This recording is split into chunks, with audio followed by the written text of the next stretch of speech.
تو اس میں جتنے بھی آخرت کی معلومات ہیں، جنت کی، دوزخ کی، فرشتوں کی، اسی طرح آپ اگر دیکھیں تو ایمانیات جتنے آپ کو اس کی جو بھی تشبیہات آئی ہیں یا جو تمثیلات آئی ہیں تو وہ سارے متشابہات ہی میں ہیں۔ بعض دنیاوی حقائق بھی اب یعنی جو بیان کیے گئے ہیں وہ کبھی متشابہ تھے اور پھر آہستہ آہستہ شاید متشابہ نہ رہیں۔ اب جنین کا تصور تھا پہلے تو وہ بھی ایک متشابہ امر تھا، کیسے بنتا ہے ہمیں نہیں پتہ۔ جینز کا، ہاں، جو رحم مادر میں بچہ پروان چڑھ کے وہ جن سے ہے نا ابھی، یعنی جو نظر نہیں آتا ابھی، جنین ہے وہ، مطلب جیسے جن ہوتا ہے، صحیح، تو جن بھی وہی شے ہے نا جو نظر نہیں آتی، نظروں سے جو اوجل ہے۔ تو اب جب آپ نے خوردبین ایجاد کر لی، آپ نے الٹرا ساؤنڈ کر لیا، تو اب وہ جو ہے متشابہ سے نکل کر محکم ہو گیا۔ آپ کو پتہ ہے سب سے پہلے کیا ہوتا ہے، پھر کیا ہوتا ہے، پھر کیا ہوتا ہے۔ تو یہ دنیاوی حقائق جو کچھ متشابہ تھے تو وہ محکمات میں داخل ہو رہے ہیں انسانی علم کی ترقی کے ساتھ ساتھ، لیکن جو پردہ غیب کی چیزیں ہیں وہ جب تک اس عالم میں آنکھ نہیں کھلے گی تو وہ متشابہ ہی رہیں گی۔ ٹھیک ہے، باقی کچھ لوگوں کا دعویٰ ہے کہ وہ جو کوئی علم لدنی ہوتا ہے، اس علم لدنی کی مدد سے اس عالم میں رہتے ہوئے بھی اس عالم کا کامل مشاہدہ ممکن ہے، واللہ عالم۔ یہ بہرحال قرآن مجید نے اس کا ہم سے تقاضا نہیں کیا کہ وہ والا علم حاصل کرو جس کے نتیجے میں تم یہاں بیٹھ کر وہاں کا سارا علم حاصل کر لو۔ صحیح حضرت، تو باقی قرآن مجید نے کوئی تعداد بیان نہیں کی، فہرست اس کی کسی نے مرتب نہیں کی، یہ موٹی بات ہے۔ تو اس کی بنیاد پر ویسے کوئی ایفرٹ کر سکتا ہے، تحقیق کر سکتا ہے، بنا سکتا ہے کہ قرآن مجید میں اتنی آیات متشابہات ہیں اور اتنی محکمات ہیں۔ میرے علم میں ایسی کوئی تحقیق ابھی تک آئی نہیں ہے۔ صحیح۔ حضرت مریم علیہ السلام کا جو واقعہ ہے اور حضرت زکریا علیہ السلام، تو اس میں وجد عندہا رزقا کے الفاظ آتے ہیں، تو یہ بتائیے کہ وہاں پر رزق سے کیا مراد ہے، اور قرآن مجید نے عام طور پر جو رزق کا لفظ استعمال کیا ہے تو اس کے کیا مفہوم ہے، کتنی وسعت ہے؟ اصل میں رزق تو یعنی عام مفہوم تو جو بھی ہمارا ہے وہ تو کھانے پینے کی چیزوں کا، جو بھی ہماری جسمانی ضرورت کے کام آتی ہیں۔ قرآن مجید نے اس کو علم، ہدایت، اس سب پر محیط کیا ہے۔ قرآن مجید نے اس کو بھی رزق کہا ہے، اور لیکن یہ کہ قرآن مجید نے ہدایت کو، علم حقیقت کو رزق قرار دیا ہے۔ اور حضرت مریم کے پاس بھی جو رزق تھا اس کو بھی بعض مفسرین نے عام سطح پہ رکھ کر، وہی کہ بے موسم پھل ہوتے تھے ان کے پاس، اور ذرا تھوڑے سے جو فلسفیانہ مزاج کے مفسرین ہیں انہوں نے ذرا اس کو دوسرے انداز میں کیا کہ ان کی بچپن میں باتیں اتنی سمجھداروں والی ہوتی تھی کہ بچے سے بندہ اس کی توقع نہیں کر سکتا، تو وہ حکمت کی باتیں، دانائی کی باتیں ہیں، تو اس سے پھر وہ بہت یعنی حیران ہوتے تھے حضرت زکریا۔ تو انہوں نے پوچھا کہ یہ کدھر سے تم نے سیکھی ہے، کیونکہ وہ تو ان کی زیر کفالت تھی، وہ کفلہا زکریا، اللہ نے ان کی کفالت میں دیا ہوا تھا۔ تو بہت سمپل، ان کے جواب میں بھی دونوں چیزوں کا احاطہ ہو جاتا ہے، قالت ہوا من عند اللہ۔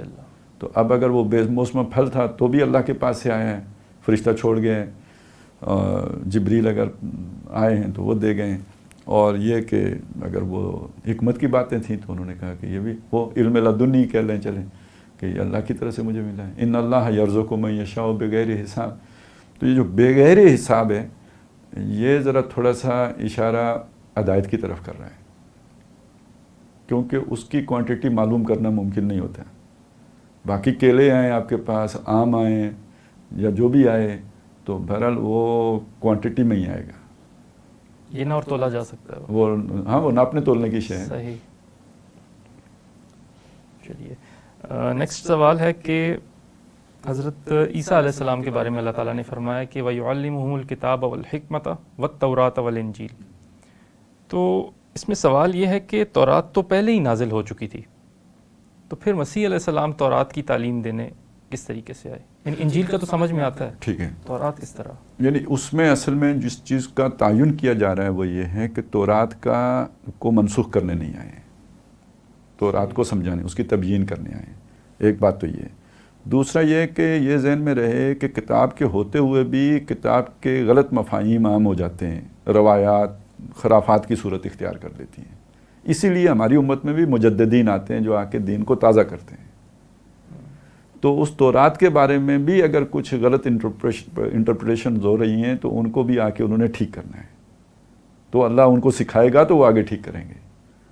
اور اسی کی ایک مثال آ بھی گئی تھی، وَلِأُحِلَّ لَكُمْ بَعْضَ الَّذِي حُرِّمَ عَلَيْكُمْ. تو وہ بعض چیزیں جو تم پر حرام کر دی گئیں ان کو میں حلال کروں. اب اس کا یہ مطلب نہیں کہ تورات کے کسی حکم کو کینسل کر کے حلال کروں. تورات میں وہ حرام ہی نہیں تھی، وہ تمہاری روایت نے حرام کر دی تھی. صحیح. وہ اونٹ تھا نا، اونٹی کا ذکر ہے. آگے جا کے تو وہ آ جاتا ہے کہ سارے کھانے حلال تھے بنی اسرائیل پر. الا ما حرم اسرائیل علی نفسہ. حضرت یعقوب نے خود اپنے اوپر وہ روک لیا تھا، پسند نہیں تھا تباً. اب وہ روایت بن گئی اور انہوں نے سمجھ لیا یہ حرام ہے. تو پھر قرآن نے کہا کہ فاتو بالتوراۃ فتلوہا، لاؤ نا تورات، اس میں سے پڑھ کے سناؤ. تو یہ چیز پھر آ کے حضرت مسیح علیہ السلام نے کھولنی تھی.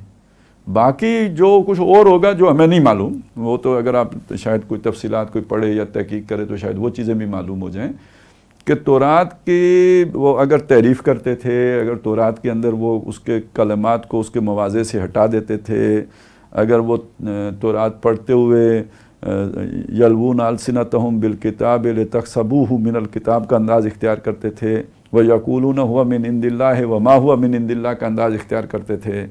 تو اب وہ ساری کتنی چیزیں تھیں اور ان کے معاشی فائدے ان کو کیا پہنچ رہے تھے، تو وہ سارے بھی تاکہ انہوں نے ٹھیک کرنے تھے نا. تو اس لیے انہیں تورات کی بھی تعلیم دی گئی تاکہ وہ آگے بھی تورات کو واضح کر سکیں اور تورات کو اس کی اصل روح کے مطابق زندہ کریں. صحیح. ہمارے پاس سید زرار عارف صاحب کی طرف سے سوال آیا ہے کہ قرآن مجید میں سورہ آل عمران آیت نمبر 130 میں سود کے بارے میں کچھ اس طرح بیان کیا گیا ہے کہ اے ایمان والو، دگنا چگنا سود نہ کھاؤ اور خدا سے ڈرو تاکہ نجات حاصل کرو. یہاں اس کے ذکر سے کا تعلق بیان کر دیں. یا ایھا الذین آمنوا لا تاکلوا الربا. پتہ نہیں شاید وہ میں نے تو وہیں پہ بیان کر دیا تھا کہ غزوہ احد کے تناظر میں یہ بات کہی گئی ہے، اور غزوہ احد کے حوالے سے تبصرہ کرتے ہوئے اللہ تعالیٰ نے آگے جا کے یہ بھی بیان کیا ہے کہ جن لوگوں نے کمزوری دکھائی ہے، اور ایک سے زیادہ دفعہ بیان کیا ہے کہ اس کا سبب ان کا اپنا عمل بنا ہے، کوئی سابقہ عمل بھی بنے، کہ ان الذین تولوا منکم یوم التقى الجمعان فانما استزلهم الشیطان ببعض ما کسبوا. ان کی بعض غلطیاں ہیں پہلے کی جن کی وجہ سے شیطان نے اس موقع پر ان سے یہ غلط کام کروا دیا کہ وہ وہاں سے لوٹ کے آ گئے، واپس مڑ کے آ گئے.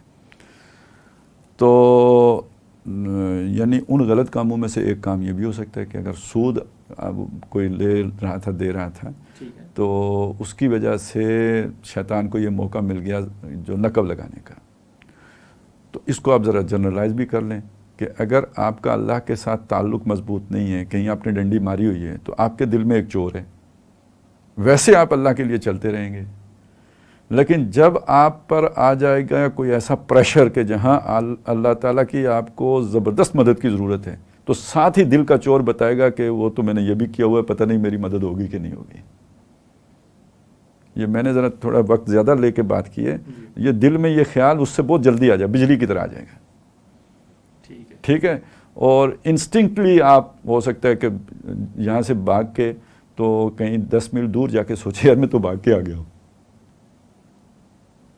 یہ ہے کہ جس تناظر میں، یعنی یہ اب ہمارے لیے ایک رہنمائی ہے کہ اگر آپ نے اللہ کے لیے کھڑا ہونا ہے تو بڑے شدید حالات آنے، حتیٰ یقول الرسول والذین آمنوا معہ متی نصر اللہ.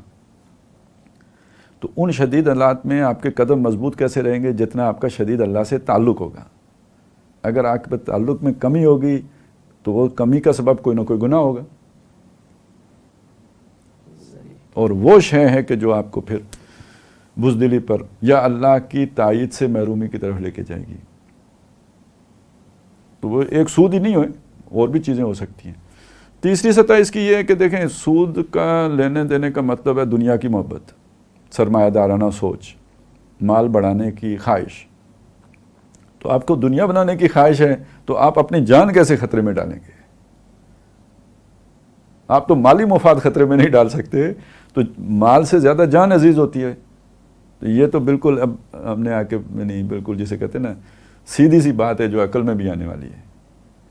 مال تو جان سے کم تر شے ہے, جان پہ بنتی ہے, ڈاکو پستول رکھتا ہے بندہ, مال دے دیتا ہے سارا, تو جوری حوالے کر دیتے ہیں. سیانے کہتے ہیں کہ یار بندے کا بازو بھی قیمتی ہے, دولت سے ٹوٹ گیا تو بڑا خرچہ ہوتا ہے. تو آدمی قیمتی ہے اور مال اس سے کم قیمتی ہے. تو جو آج تک اپنا مال کے حوالے سے اپنا لالچ پہ قابو نہیں پا سکا, وہ جان کیسے دے سکتے ہیں اللہ کی راہ میں؟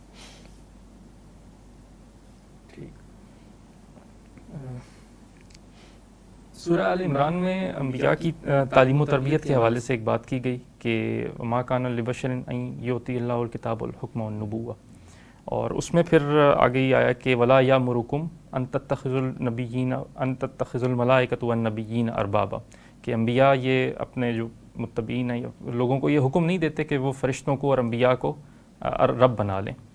ایک طرف تو ہم اس تربیت کو دیکھتے ہیں, دوسری طرف قرآن مجید میں یہ آیا کہ اتخذوا احبارہم ورہبانہم اربابا من دون اللہ. تو یہ بتائیے کہ یہ جو دو طرح کے نظام ہے تربیت یا جو انداز تربیت ہیں, ان کا جو پروڈکٹ ہے وہ کس طرح سے آپس میں مختلف ہوتا ہے؟ یعنی اس سے جو انسان وجود میں آتا ہے اس تربیت کے نتیجے میں, ان دو طرح کے الگ الگ, تو کیسے خیر پہلے تو وہ جو بات آئی ہے جس تناظر میں آئی ہے وہ چونکہ خطاب عیسائی جو وفد آیا ہوا ہے نجران کا اس سے ہے, اور وہ چونکہ حضرت مسیح علیہ السلام کو بنائے بیٹھے ہوئے ہیں اللہ کا بیٹا, گویا رب بنائے ہوئے ہیں, تو ان کو بتایا گیا ہے کہ یہ اصول ہے کہ جس کو اللہ نے نبوت پر فائز کیا ہو وہ لوگوں کو اللہ والا بناتے ہیں, اپنی ذات کے ساتھ نہیں جوڑتا ہے. ٹھیک ہے. وہاں تو وہ یہ بھی ہے نا کہ وہ تو یہ نہیں کہے گا کہ میرے بندے بن جاؤ, عباد لی من دون اللہ, اللہ کو چھوڑ کر میرے بندے بن جاؤ, بلکہ وہ کہے گا کونو ربانیین, اللہ والے بنو, رب والے بنو, بما کنتم تعلمون الکتاب و بما کنتم تدرسون. ٹھیک ہے, وہ تم اللہ والے بن کے رہو.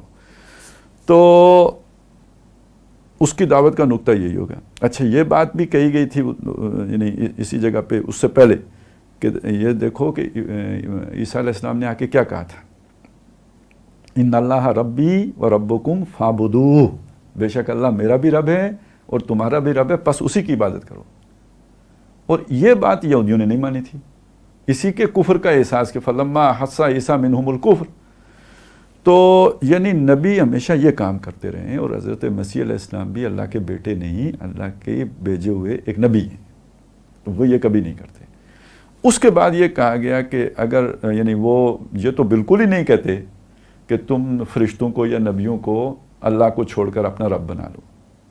کیا تمہیں کفر کا حکم دیں گے بعد اس کے کہ تم اسلام لا چکے ہو؟ تو نبی تو اسلام کی طرف بلانے آئے ہیں نہ کہ کفر کی طرف بلانے آئے ہیں.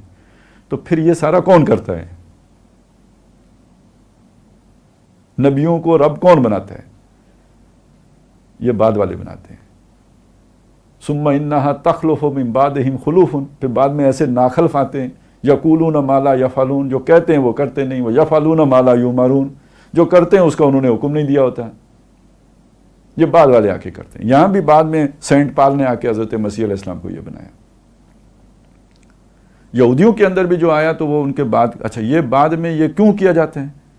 ایک تو آپ کہیں نا کہ بھئی شیطان حق سے ورگلانے کے لیے لوگوں کو کوئی نہ کوئی لالی پاپ دے کے اس کے پیچھے چلانا چاہتے ہیں. دوسرا یہ کہ وہ صرف اتنا ہی تو نہیں کرتا ہے, اس نے بھی تو کوئی مستقل انتظام کرنا ہے.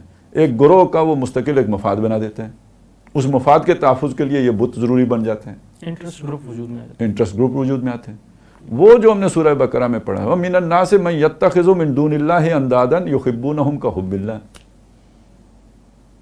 تو لوگ اس سے محبت کرتے ہیں اور اس محبت کے نتیجے میں قربانیاں دیتے ہیں. ان قربانیوں کا فائدہ وہ ایک خاص گروہ اٹھا رہا ہوتا ہے, وہ پنڈت ہو یا پروہت ہو یا پادری ہو یا پیر ہو. تو یہ تراشے جاتے ہیں بت تاکہ لوگوں سے مال اینٹھا جائے اور پھر اس پر عیاشی کی جائے. دنیا میں مذہب سے بڑی بدترین جو ہے نا وہ ایکسپلائٹیشن کسی اور کھاتے میں نہیں ہوئی ہے, اور اب بھی ٹھپا انہی سے لگوایا جاتے ہیں نا. اسلامی کا. تو اس کے لیے پھر وہ بت بنائے جاتے ہیں. یہ ہوتا ہے. اچھا اب یہ جو اہم نقطہ ہے کہ یہ جو تنزل ہوتا ہے, اچھا یہ جڑ جائے گا کان الناس امۃ واحدہ کے ساتھ بھی. لوگ تو ایک ہی اس پہ تھے, پھر وہ بعد میں آ کے لوگوں نے ان کو خراب کیا, پھر اللہ نے نبی بھیج کے سیدھا کیا, پھر خراب ہوتے گئے. یہ تو پورا ایک یعنی تاریخ ہے انسانوں کی. تو اب وہ بت بننے کے حوالے سے نوٹ کریں کہ جب اس نے جو نبی آیا اس نے تو جوڑا اللہ کے ساتھ, اور اللہ کے ساتھ جوڑ کے گویا نظریات کے ساتھ جوڑا ہے, توحید کے ساتھ جوڑا ہے, رسالت کے ساتھ جوڑا ہے, آخرت کے ساتھ جوڑا ہے, اللہ کے احکامات کے ساتھ جوڑا ہے. جو بعد میں آئے انہوں نے نظریات سے کاٹا, شریعت سے کاٹا, توحید سے کاٹا. جوڑا کس سے؟ شخصیت سے جوڑا. انہوں نے شخصیت سے جوڑا. وہ شخصیت خواہ فرشتوں کی ہو یا نبی کسی کی ہو, مسیح علیہ السلام کی ہو یا عزیر علیہ السلام کی ہو, شخصیت سے جوڑا. یہی مسلمانوں سے کہا گیا وما محمد الا رسول قد خلت من قبل الرسل افإن مات أو قتل انقلبتم على أعقابكم. اور یہی آپ کی پوری تاریخ ہے کہ جس میں جو ایک مجدد اٹھا ہے اس نے اصلاح کی ہے, اور اس نے اصلاح نظریات کی بنیاد پہ کی ہے, لوگوں کو اللہ کا بندہ بنایا ہے. کونوا ربانیین. اس کے جو متبعین اٹھے ایک نسل دوسری نسل میں جا کے, انہوں نے اس کی شخصیت کا بت تراشا. وہ مجدد تھے, وہ مجدد اکبر تھے, وہ شیخ اکبر تھے, وہ رات کو سوتے نہیں تھے, دن کو جاگتے نہیں تھے, پتہ نہیں کیا کیا جو بھی کچھ ہے سارا محیر العقل چیزیں اس کے ساتھ جوڑی, اس کا ایک بت تراشا, لوگوں کو اس کی یعنی ایک محبت میں گرفتار کیا, اس کے نظریات کو چھپایا, اس کی فکر کے چونا لگایا, اس کو دبایا, جیسے یہودیوں نے اللہ کی کتابوں کو دبایا. یہی تاریخ ہے آپ, یہی ہماری آنکھوں کے سامنے ہوئے کہ جن لوگوں نے اپنے مطلب ڈاکٹر صاحب کو لے لیں, وہ تو کبھی اپنی شخصیت کو یعنی کسی کو اپنے ذات کے ساتھ نہیں جوڑا. اور میں سمجھتا ہوں جو تھوڑی ڈانٹ ڈپٹ کرتے تھے وہ بھی اسی لیے کہ کوئی میری محبت میں گرفتار نہ ہو. اب دیکھیں نظریات پس پشت, شخصیت کو آگے کیا جا رہے ہیں. چند سالوں کی بات ہے تو وہ بھی کوئی پتہ نہیں کتب دورہ ہو جائیں گے یا کیا بن جائیں گے, ہو جائے گا, لیکن فکر جو ہے نا پرورٹ ہو جائے گی. یہی ہوتا ہے جی سارا. اب وہ امین حسن اصلاحی صاحب, حمید الدین فرائی صاحب, اب ان کے شاگرد کون ہیں, ان کو ان کی فکر سے کیا لینا دینا پائی. صحیح. تو یعنی کہ جو انبیاء اپنے متبعین پیدا کرتے ہیں, فالورز ہوتے ہیں, وہ ان کی شخصیت کے ساتھ یعنی اس طریقے سے نہیں جڑتے. یعنی جو انبیاء جس طرز پر ان کی تربیت کرتے ہیں, بلکہ وہ اللہ والے ان کو اصل انہیں جوڑتے ہیں اللہ سے, اصل انہیں جوڑتے ہیں اللہ سے. لیکن چونکہ وہ خود اللہ کے نمائندے ہوتے ہیں, ایک حد تک ان کی شخصیت کے ساتھ اتباع ان کی تو کرنی ہے نا. جی بالکل. اللہ کے تابعداری ان کی اتباع کے بغیر تو نہیں ہو سکتی. اس حد تک ان کی شخصیت کی امپورٹنس ہوتی ہے. لیکن بعد والے تو کسی کی یہ بھی نہیں ہوتی. لیکن یہ لوگ کیا کرتے ہیں کہ ان کی شخصیت کو اللہ کے مقابل لے آتے ہیں, صحیح, ضد اور ند بنا دیتے ہیں, انہیں رب بنا کے پیش کر دیتے ہیں, جیسے حضرت مسیح علیہ السلام کے ساتھ ہوا. ٹھیک. تو اللہ تعالیٰ تو حضرت مسیح سے پوچھیں گے نا قیامت کے دن, تم نے لوگوں سے کہا تھا کہ مجھے اور میری ماں کو رب بنا لو اللہ کو چھوڑ کر. تو وہ کہیں گے اللہ میں تو جب تک ان کے درمیان رہا تو ان کو میں نے یہی کہا تھا کہ اللہ تیرا رب تمہارا رب ہے. جب تو نے مجھے اٹھا لیا اس کے بعد تجھے پتہ ہے یہ کیا کرتے ہیں, مجھے تو نہیں پتہ انہوں نے کیا کیا میرے پیچھے. یہی قرآن مجید بتاتا ہے کہ تمام نیک لوگ اولیاء اللہ جن کو لوگ پکارتے رہے, ان سے دعائیں یا ان کو یعنی استغاثہ کرتے رہے ان کے پاس, تو وہ یکفرون بعبادتہم, اللہ کے سامنے ان کی اس عبادت کا انکار کریں گے کہ ہم نے تو انہیں یہ نہیں بات سکھائی تھی. اور ظاہر ہے وہ کیوں سکھائیں گے. چلیے لاسٹ سوال ہے اور اس کے بعد ہم پروگرام کو اختتام کی جانب بڑھیں گے. سوال یہ ہے کہ جب بنی اسرائیل کے لوگوں نے اپنے جو اس وقت کے نبی تھے سمویل جن کا نام آتا ہے, ان سے درخواست کی کہ ہمارے لیے کوئی بادشاہ بنایا جائے اور جس کی قیادت میں ہم قتال کریں, تو انہوں نے پھر حضرت طالوت کو اللہ تعالیٰ نے بنایا بادشاہ. جبکہ جو ملأ قوم ہے یا جو قوم کے بنی اسرائیل کے اس وقت کے سردار ہیں ان میں سے ہم دیکھتے ہیں کہ کسی کو بھی نہیں بنایا گیا. تو اب اس میں سوال یہ ہے کہ ایک ایسی جماعت جو کہ اللہ کے دین کے غلبے کے لیے کام کر رہی ہو، اس کی لیڈرشپ اللہ تعالیٰ کے نزدیک کون سے ایسے یعنی وہ اصول ہیں یا کون سے ایسے اوصاف ہیں جو کہ اس کی لیڈرشپ میں ہونے چاہیے؟ خیر وہاں تو دو باتیں آئیں جی. وہ یہ کہ وزادہ بسطۃ فی العلم والجسم، علم اور جسم میں وہ بڑا ہوا ہے. تو آج کے اب علم ایک ایسی شے ہے کہ جو کافی چیزوں پر محیط ہے. آج کے اعتبار سے اس سے بہت ساری چیزیں نکل سکتی ہیں. مطلب اس کا ورلڈ ویو کیا ہے، ورلڈ ویژن کیا ہے، دنیا کے بارے میں اس کی معلومات کتنی ہیں. ظاہر ہے ایک آدمی ویسے تو علم فقہ میں، علم حدیث میں، علم کلام میں بڑا ماہر ہے، کتابی کیڑا ہے، لیکن یہ کہ جس دنیا میں رہتا ہے اس کو وہ جانتا ہی نہیں، اس کا تعارف ہی اسے نہیں، اپنے اثر سے ناواقف محض ہے. تو اس نے اس علم کا انطباق یہاں کیا کرنا ہے؟ تو علم ذرا تھوڑا اس تناظر میں دیکھیں، اور وہاں تو ہو سکتا ہے وہ جنگی مہارت ہو علم. اگر جسم کے ساتھ جوڑ کے علم کو دیکھیں گے تو جسم تو طاقت کے طور پر وہاں پہ بیان ہوا ہے نا کہ طاقتور ہے. تو ویسے بندہ بہت موٹا ہو، ہاتھی کی طرح ہو، طاقت اس میں نہ ہو، بھاگ دوڑ نہ کر سکتا ہو، تو وہ تو خود ایک بوجھ ہے جس کو اٹھا کے پھرنا پڑے گا. تو اس کے ساتھ اگر علم کو جانے تو جنگی مہارت، ٹھیک ہے نا، وہ چیز بھی اس کے اندر ہے. تو ایک یعنی علم کافی وہاں پہ وسیع معنی میں آیا ہوا ہے، اسے کسی محدود معنی میں نہیں لینا چاہیے. اور اس کی بنیاد پر آپ پوری ایک لسٹ بنا سکتے ہیں آج کے قیادت ان اوصاف سے متصف ہونے چاہیے. قرآن مجید میں دوسری جگہوں پہ کچھ اور اوصاف بھی آئے.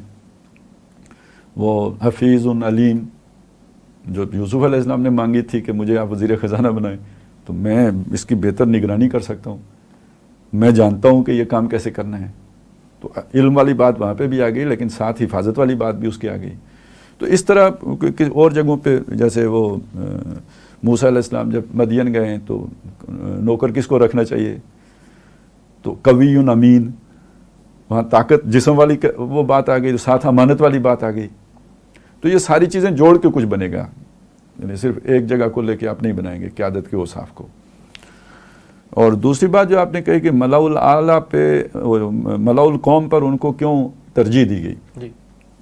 تو دیکھیں بات یہ ہے کہ جو بھی آپ کا نظام فکر یا نظام عمل اس وقت چل رہا ہے، اگر اس میں جان ہوتی تو آپ اپنی قوم اس حالت میں کیوں پہنچتی کہ وہ بیٹوں سے بھی نکال دیے گئے اور مالوں سے بھی نکال دیے گئے.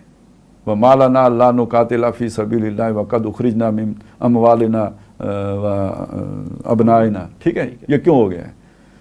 مِنْ دِيَارِنَا وَأَبْنَائِنَا، یہ کیوں ہو گیا ہے؟ اس کا آپ نکھٹو ہو، آپ کی لیڈرشپ یہ نکھٹو ہے. اور یہ جو سٹرکچر ہے آپ کا نکمن سٹرکچر، اس سٹرکچر کو جو فلفل کر رہے ہیں، جو سرو کر رہے ہیں، جو لے کے چل رہے ہیں، وہ نکھٹو ہی ہیں. ان سے کیسے آپ امید رکھ سکتے ہیں کہ وہ آپ کو جناب کوئی عروج دیں گے؟ تو لیڈرشپ تو اس سٹرکچر کے باہر سے آئے گی، آؤٹ آف دا باکس. تو وہ آپ کو اٹھا کے کہیں لے کے جائے گی. نہیں تو ان کی تو ٹریننگ ہی ساری یہی ہے، ایر پھیر کھوٹتی وہیں پہ آ کے کھڑی ہو جائے گی جہاں پہ. یہی ہوتا ہے نا ہمارے ساتھ. دیکھیں ہر 10 سال کے بعد ہمیں خیال آتا ہے یار ہمارا سٹرکچر بڑا غلط ہے، ٹھیک کرنا چاہیے. ٹھیک کرنے کے لیے محب وطن آتے ہیں اور انہیں پھر انہی سیاستدانوں کے ساتھ کمپرومائز کرنا پڑتا ہے ود ان 6 months. اور 10 سال ایک نیا گند ڈال کے پھر وہ رخصت ہو جاتے ہیں. اور یہ 10 سالہ یعنی ایک وہ چل رہا ہوتا ہے، مسلسل چل رہا ہوتا ہے. 10 سال آپ کے، 10 سال ہمارے، سائیکل ہے، ایک سائیکل، وشیس سرکل ہے بلکہ. اور مسئلہ کیا ہے؟ جو بندہ بھی آئے گا اسی سرکل کے، اسی ملاء القوم سے ہی آئے گا. وہ آؤٹ آف دا باکس سوچ ہی نہیں سکتا. اور ان میں سے اگر کسی نے مطلب کامنٹ بھی کیا ہے نا تو وہ صرف ضیاء الحق ہے، اور جس نے ایک جملے میں ساری حقیقت بیان کر دی.